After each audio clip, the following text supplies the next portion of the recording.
আমি তো video edit করতে পারি না বলে ঠিকঠাক, তাই ভিডিওটা ছাড়া হয়নি। এটা সরস্বতী পুজোর দিনের ভিডিও।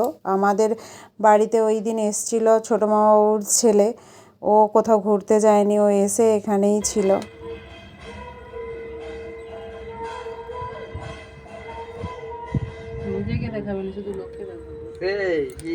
আমি তো ভিডিওটা বানাচ্ছি, তাহলে আমি তোমায় দেখাবো না কাকে দেখাবো? খোলো একটু, ওটা খোলো, যে হোস্ট সে তো ওটা আগে খোলো, ওটা নিজেকে খোলো। দেখায় না কি? ভাইটা থাকায় সরস্বতী পুজোর দিনের দুপুরটা খুব ভালোভাবে জমে গেছিলো, আড্ডা মজা করে। খাওয়া দাওয়ার শেষে আমি আর মা আর মিলি কাকিমা তিনজন মিলে বেরিয়ে যাই একটু পাড়ার ঠাকুর দেখতে। ঠাকুরটা খুব সুন্দর হয়েছে না?